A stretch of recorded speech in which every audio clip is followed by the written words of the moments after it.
You know that moment when your hands won't stop shaking, even though you're sitting perfectly still. That's me right now, gripping my steering wheel like it's the only thing keeping me tethered to reality. I just walked out of a coffee shop where I did something I never thought I'd have the guts to do.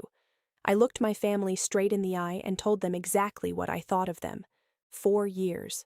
4 long, silent years since I cut them out of my life completely.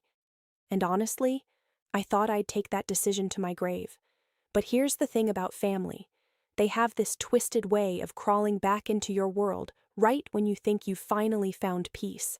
It started 3 weeks ago with an email that made my blood run cold. The subject line read, "We need to talk," and I swear, just seeing those 4 words made me feel like that scared little girl again, the one who spent her whole childhood walking on eggshells, trying to keep everyone happy. I stared at that email for 2 whole days, 2 days of it just sitting there in my inbox like a ticking bomb. When I finally opened it, I almost laughed at the audacity. My mother, the same woman who taught me that love was conditional, that family meant sacrifice until you had nothing left, was asking for help. Again. My brother Ryan, the golden child who could do no wrong, was having what she called a rough patch. His wife discovered his affair and left him, taking half of everything. The high-flying stockbroker job he used to brag about? Gone. My father needed heart surgery, and my mother, well, she was exhausted from dealing with it all. The email ended with words that made my stomach turn. "We need you to come home and help us figure this out. You always knew how to fix things." Fix things. Like I was some kind of human band-aid they could slap on their problems whenever life got messy. But as I sat there reading those words, my mind went somewhere else entirely. It went back to a time when I believed family meant everything, when I thought love was supposed to hurt, when I didn't know the difference between caring and being used. I was 26 then, living in this tiny apartment with Jake. God, I loved that man with every fiber of my being. He was a police officer, one of those rare good guys who actually got into the job to help people. Every morning, he'd kiss me goodbye like it might be the last time, and every night I'd hold my breath until I heard his key in the door.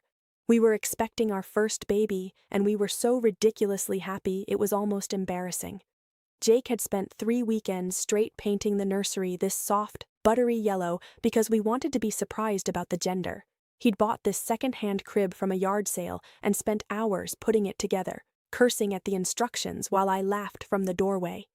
"This kid's going to have the best mom in the world," he'd say, rubbing my belly every night before we went to sleep.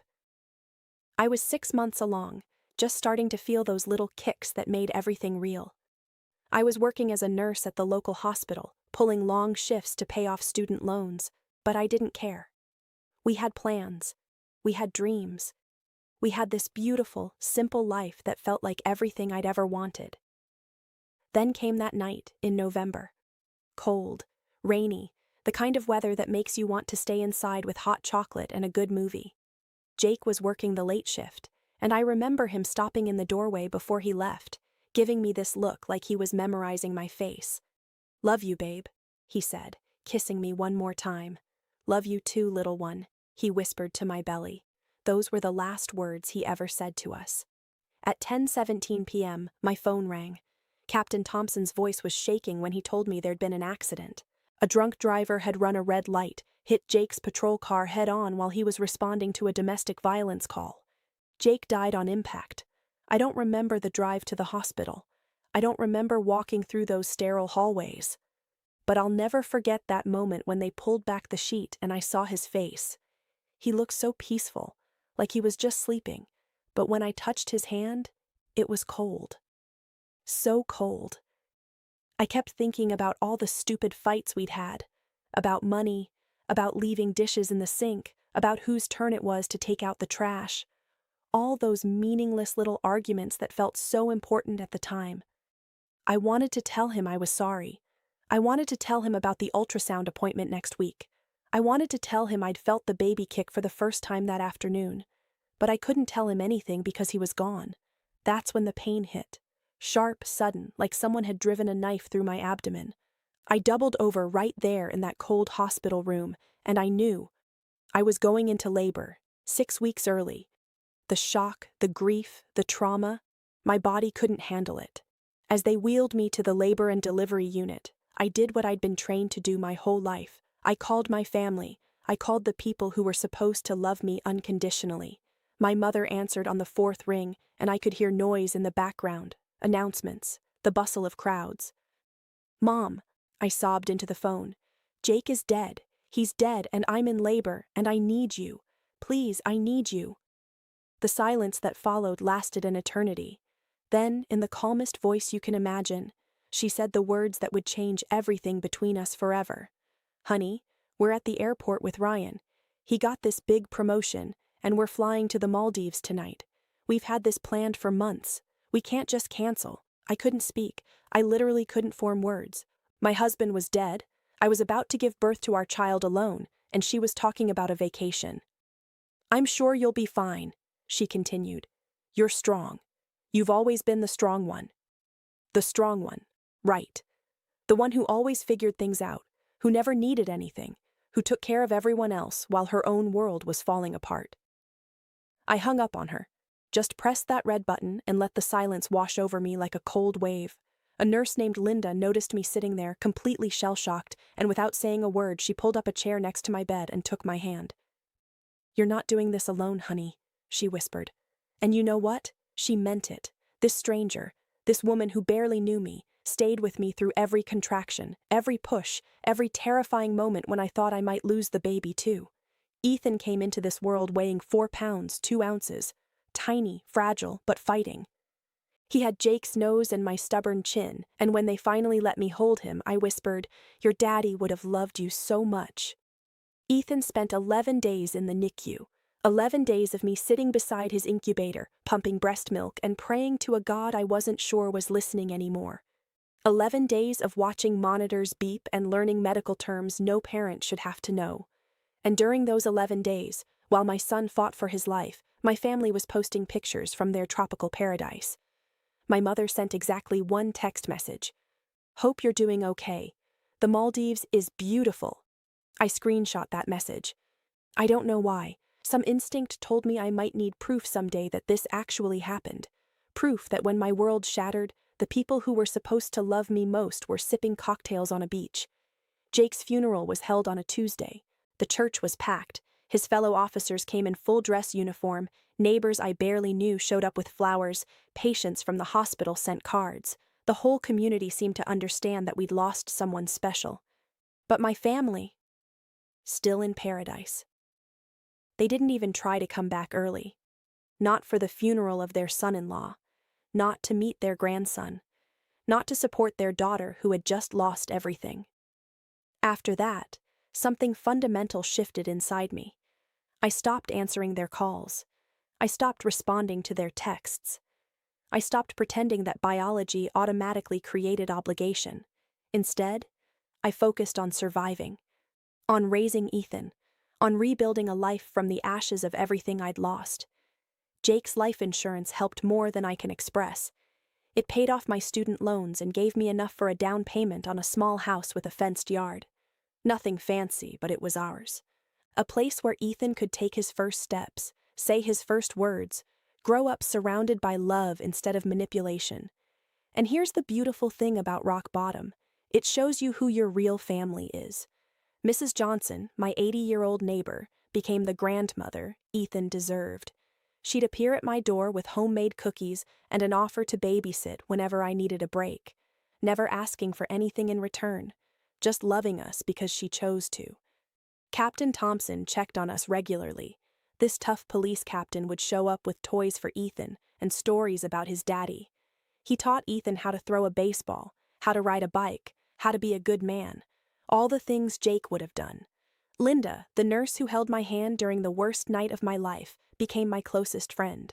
She understood trauma in a way most people never will, and she taught me that healing isn't linear. Some days you're fine, some days you're not, and both are okay. I started seeing a therapist named Dr. Miller, and she opened my eyes to patterns I'd never recognized. She had this way of asking questions that made me really examine my relationships, my boundaries, my understanding of love itself. "Tell me about your childhood," she said during one of our early sessions. I laughed bitterly. "Which part? The part where I became my mother's personal nurse when I was 12? Or the part where I learned that love meant dropping everything for other people's emergencies? She leaned forward, her eyes gentle but serious.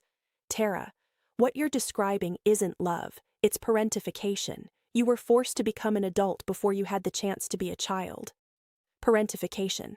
I'd never heard the term before, but it fit like a glove. I thought about my mother's back injury when I was in nursing school, how I'd slept on their couch for 3 months, driving her to physical therapy appointments, managing her medications, missing classes and work opportunities. I thought about all the family crises where I was expected to fix things, smooth things over, make everything okay. I thought about how I'd learned to measure my worth by how useful I was to other people. Real love, Dr. Miller explained, is mutual. It's about showing up consistently, not just when you need something. It's about reciprocity, respect, genuine care for the other person's well-being. For the first time in my life, I started to understand what healthy relationships actually looked like. I saw it in Mrs. Johnson's unconditional kindness. I saw it in Captain Thompson's steady presence. I saw it in Linda's friendship that asked for nothing but gave everything. I watched Ethan grow from that tiny, fighting baby into a curious, loving little boy. We created traditions, Saturday morning pancakes, bedtime stories about his brave police officer daddy, trips to the park where we'd feed the ducks. Simple things that felt sacred because they were built on genuine love, not obligation. Years passed. Ethan started preschool, then kindergarten. I got promoted to charge nurse. We adopted a rescue dog named Buster, who thought Ethan hung the moon. Our life was full, not perfect, but real and honest, and ours. Then 3 weeks ago, that email arrived and threatened to drag me back into the chaos I'd worked so hard to escape. But this time was different.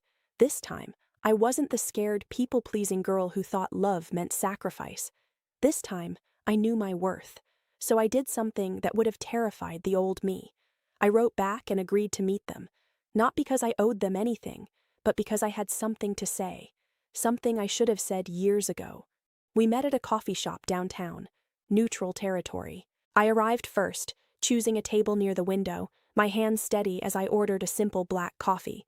I'd brought something with me, a manila folder that contained 4 years of documentation, screenshots, photos, records, evidence of who they really were.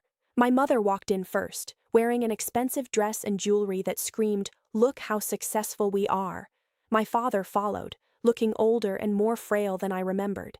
Then Ryan, my golden child brother, clearly uncomfortable in his designer clothes that couldn't hide the dark circles under his eyes or the defeated slump of his shoulders. They sat across from me like we were conducting a business meeting, and in a way, I suppose we were. "Tara," my mother began, her voice dripping with the same manipulative sweetness I remembered. "We've been trying to reach you for years. You just shut us out completely. We didn't know what we did wrong." For a moment, I almost slipped back into old patterns, almost apologized, almost took responsibility for their hurt feelings. But then I remembered Jake's cold hand in that hospital room. I remembered giving birth alone. I remembered my son's first Christmas with people who chose to love us. Instead of speaking, I opened my folder. "Let me show you exactly what you did wrong," I said, my voice steady and calm in a way that surprised even me. I pulled out the first document, a screenshot of my mother's text from 4 years earlier, asking me to take time off work to drive her to physical therapy. Below it, I'd printed my response, agreeing immediately without question. "This is from when you hurt your back," I said, sliding it across the table. "I dropped everything, cut my work hours in half, slept on your couch for 3 months, missed a promotion interview because I was taking care of you. I lost thousands in income and career advancement because family came first. Remember that?" My mother's face flushed, but she nodded. Then I pulled out the second screenshot, the one that had lived in my phone for 4 years, like a digital scar. The one that proved everything I needed to know about who these people really were. "This," I said, placing it carefully on the table, "is the message you sent me while I was sitting in the NICU, watching my premature son fight for his life, while Jake was lying in the morgue, while I was planning a funeral alone." The color drained from my mother's face as she read her own words. "Hope you're doing okay. The Maldives is beautiful. You chose a vacation over your daughter's crisis. I continued, my voice getting stronger with each word. You chose Ryan's promotion celebration over my husband's death and your grandson's birth. My father tried to interrupt. Tara, that was a long time ago. People make mistakes. Trauma doesn't have an expiration date, I cut him off. And this wasn't a mistake. This was a choice. A pattern of choices that showed me exactly where I stood in your priorities. Ryan finally spoke up, his voice hoarse. Tara, I'm sorry. I know I wasn't there for you. I know we all failed you. I looked at my brother, really looked at him, and for a split second, I saw something genuine in his eyes. Regret, maybe, shame. But it was too little, too late, wrapped up in too much selfishness. Sorry is a start, Ryan, but it doesn't erase what you all chose. You didn't just fail to show up once. You chose your comfort over my survival. You chose your convenience over my catastrophe. For years. My mother started crying then, those manipulative tears I remembered from childhood, the ones designed to make me rush to comfort her, to take responsibility for her feelings. But I didn't move. I'd spent my whole life rushing to dry her tears, while my own went unnoticed. I spent 26 years giving this family everything I had, I said, standing up and gathering my papers. I slept on couches, sacrificed opportunities, missed out on my own life because I thought that's what love looked like. But you know what I learned? Love isn't supposed to be one-sided. It's not supposed to hurt, and it's definitely not supposed to abandon you when you need it most. I slid one final paper across the table, a photo of Ethan's first Christmas, surrounded by Mrs. Johnson, Captain Thompson, and Linda. All of us laughing, genuinely happy, choosing to be there for each other. This is my family now, I said. People who show up not because they have to, but because they want to. People who love without keeping score. People who understand that family is something you build, not something you're stuck with. My mother reached out like she was going to grab my hand. Tara, please. We can work this out. We can— No, I said firmly, pulling back. You had 4 years to reach out, 4 years to apologize, to acknowledge what you did, to show any genuine remorse. Instead, you only called when you needed something, when Ryan's life fell apart and you needed someone to fix it. You've used up all my love and care. I don't have anything left for people who only remember I exist when they need something. I walked out of that coffee shop with my head held high, leaving them sitting there with their excuses and their shocked faces and their complete inability to take responsibility for their actions. Sitting in my car afterward, my hands finally stopped shaking. For the first time in 4 years, I felt completely, utterly free. 2 weeks later, a handwritten letter arrived in my mailbox. My mother's familiar handwriting, pages and pages of justifications and explanations and deflections. She was sorry I felt hurt. She wished I understood their position. She hoped I could forgive them and move on. Not once did she actually acknowledge what they'd done. Not once did she take real responsibility. I folded that letter and put it in a drawer, knowing I'd never need to read it again. This Christmas was the most beautiful one Ethan and I have ever had. Mrs. Johnson brought her famous turkey and stuffing, insisting that cooking for just 2 people was ridiculous. Captain Thompson showed up with a police car toy for Ethan and stories about community service that made my son's eyes light up. Linda brought a homemade cake and the kind of warm, genuine laughter that fills a house with joy. We told stories about Jake, keeping his memory alive for Ethan. We played board games and watched Christmas movies and ate way too much food. It was perfect in its imperfection, sacred in its simplicity. Later that evening, as I was tucking Ethan into bed, he looked up at me with those serious eyes that reminded me so much of his father. Mommy, how come we don't see Grandma and Grandpa anymore? I sat on the edge of his bed, choosing my words carefully. You know how some people are family because you're related to them, but some people are family because they choose to love you? He nodded thoughtfully. The people who were here tonight, Mrs. Johnson, Captain Thompson, Linda, they're our family because they choose to be. They show up when we need them, and we show up when they need us. That's what real family looks like.